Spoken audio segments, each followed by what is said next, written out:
আজকে আমরা এমন একটা গল্প নিয়ে কথা বলবো যা মন ছুঁয়ে যাওয়ার মতো। একজন বাবার গল্প, যিনি আমাদের দেখিয়েছেন যে উৎসবের আসল উপহার কোনো দামি জিনিস নয়, বরং নিখাদ ভালোবাসা। চলুন এই অসাধারণ কাহিনীটার গভীরে যাওয়া যাক। আচ্ছা, উৎসব বলতে আমরা ঠিক কি বুঝি? অনেক আলো, নতুন জামা কাপড় আর দামি উপহার, নাকি এর বাইরেও আরও মূল্যবান কিছু একটা আছে? এই গল্পটা আমাদের হয়তো সেই উত্তরটাই আবার নতুন করে মনে করিয়ে দেবে। গল্পটা শুরু হচ্ছে ঈদের ঠিক আগের মুহূর্তে, চারপাশে যখন উৎসবের আমেজ, আনন্দের একটা হল্লা চলছে। ঠিক সেই সময় এক বাবার মনে চলছে একদম অন্যরকম এক নীরব লড়াই। ভাবুন একবার দৃশ্যটা, একদিকে ছোট ছোট ছেলেমেয়েদের চোখে ঈদের নতুন জামার স্বপ্ন, তাদের মুখে কি যে আনন্দ, আর অন্যদিকে সেই স্বপ্ন সত্যি করার চিন্তায় রহিম নামের এক দরিদ্র বাবার কপালে গভীর ভাঁজ। তিনি ভাবছেন কিভাবে সন্তানদের এই ছোট্ট শখটা তিনি পূরণ করবেন। ব্যাপারটা কিন্তু শুধু টাকার অভাবে থেমেছিল না। রহিমের জন্য পরিস্থিতিটা আরও জটিল হয়ে গেল যখন তার এক সন্তান অসুস্থ হয়ে পড়ল। একদিকে উৎসবের চাপ, অন্যদিকে অসুস্থ বাচ্চার চিন্তা, সব মিলিয়ে তার সংগ্রামটা যেন আরও কঠিন, আরও ভারী হয়ে উঠল। তো এই রকম একটা কঠিন পরিস্থিতিতে একজন বাবা আর কী বা করতে পারেন? চলুন এবার দেখি ভালোবাসা তাকে কিভাবে পথ দেখালো, আর তার শ্রম কতটা নিঃস্বার্থ হতে পারে। দেখুন, এখানে নিঃস্বার্থ শ্রম মানে কিন্তু শুধু দিনরাত খেটে যাওয়া না।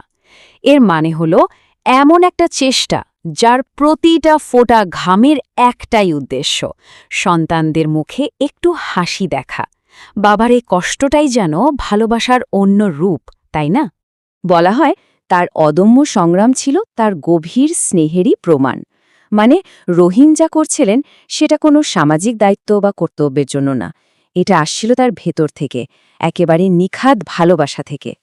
কিন্তু জানেন, এই ত্যাগের গল্পটা শুধু বাবার একার না, এই আলোটা ছড়িয়ে পড়েছিল পুরো পরিবারে। এই গল্পটাকে যা আরও বেশি অসাধারণ করে তোলে তা হল পরিবারের সবার একে অপরের প্রতি এই টান, এই সহমর্মিতা। তারা শুধু একে অপরের কষ্টটা বুঝতে পারছিল না, বরং সে কষ্টের ভাগও নিচ্ছিল। আর এই সহমর্মিতার সবচেয়ে সুন্দর, সবচেয়ে মন ছুঁয়ে যাওয়া উদাহরণটা আমরা দেখতে পাই পরিবারের বড় মেয়েটির মধ্যে। মেয়েটা হয়তো বয়সে ছোট ছিল, কিন্তু তার মনটা ছিল অনেক বড়। বাবার মুখের দিকে তাকিয়েই ও বুঝে ফেলেছিল সবটা। আর ঠিক তখনই ও এমন একটা কাজ করে বসল, নিজের নতুন জামার শখটা ও হাসি মুখে ছেড়ে দিল, শুধু বাবার চিন্তাটা একটু কমানোর জন্য। এই ছোট্ট একটা কাজ, কিন্তু এর গভীরতা অনেক। এটা শুধু একটা জামা না পাওয়ার ঘটনা নয়, এটা হলো ভালোবাসার জন্য নিজের সবচেয়ে প্রিয় জিনিসটাকেও ছেড়ে দেওয়ার এক দারুণ উদাহরণ। এই ঘটনাটাই গল্পের মূল সুরটাকে আরও স্পষ্ট করে তোলে। গল্পের প্রায় শেষ পর্যায়ে আমরা।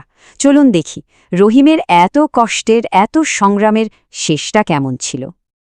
এত পরিশ্রমের পর, এত ত্যাগের পর রহিম আসলে কি পেলেন? তার পুরস্কারটা কি ছিল? কোনো পার্থিব সম্পদ? না, কোনো টাকা পয়সা বা দামি কিছু নয়। রহিমের সবচেয়ে বড় পাওয়া ছিল তার সন্তানদের মুখের ওই অমূল্য হাসিটা। যখন তিনি দেখলেন যে তার ছেলেমেয়েরা ঈদে হাসছে, আনন্দে আছে, ওটাই ছিল তার সব কষ্টের সার্থকতা। একজন বাবার জন্য এর চেয়ে বড় আর কি হতে পারে বলুন?